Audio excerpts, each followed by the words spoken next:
खुलूस और दर्द दिल के साथ। पंजाब असेंबली में ऑपोजिशन के शोर शराबे में वजीर खजाना डॉक्टर आयशा गौस पाशा ने सूबे के सबसे ज्यादा हजम वाले तारीखी बजट को पेश करने का एजाज हासिल किया।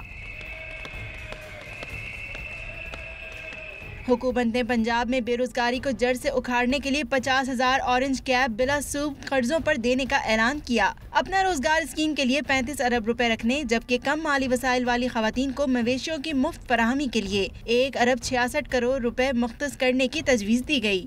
हमारी देही आबादी का एक बड़ा हिस्सा अपनी आमदनी और गुजर बसर के लिए लाइफ स्टॉक पर इन्हिसार करता है। आइंदा माली साल के बजट में लाइफ स्टॉक के शोबे के लिए मजमूई तौर पे 19 अरब रुपए की रकम मुख्तस करने की तजवीज़ है। बजट में तारीखी तरक्याती प्रोग्राम पहली और शोबा तालीम हुकूमत की दूसरी तरजीह रहा, जिसके लिए 345 अरब रुपए मुख्तस करने की तजवीज़ दी गई, जबकि सेहत आमा के लिए मजमूई तौर पर 263 अरब 22 करोड़ रुपए रखे गए।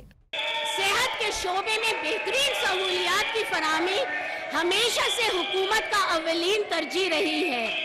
सेहत के शोबे में रवा माली साल में बहुत से नए इक़दामात और मंसूबों का आगाज किया गया।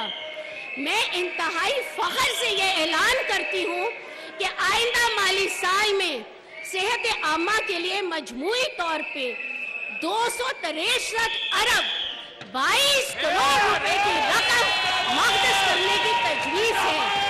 बजट के दौरान फैसलाबाद में मेट्रो बस सर्विस की नवीद सुनाई गई, जबकि किसानों, असातिज़ा और सरकारी मुलाजमीन पर भी नवाजिशात की गयी। किसानों के लिए 15 अरब रुपए रखे गए, जबकि बिजली से चलने वाले ज़रूरी ट्यूबवेलों पर 6 अरब से जायद के सेल्स टैक्स को भी पंजाब हुकूमत अदा करेगी। सरकारी मुलाजमीन की तनख्वाहों और पेंशन में 10% इजाफा किया गया। रवा माली साल में सेफ सिटी मंसूबे को रावलपिंडी, गुजरांवाला, मुल्तान, बहावलपुर, सरगोधा और फैसलाबाद तक फैलाने के लिए 47 अरब रुपए मुख्तस किए गए हैं।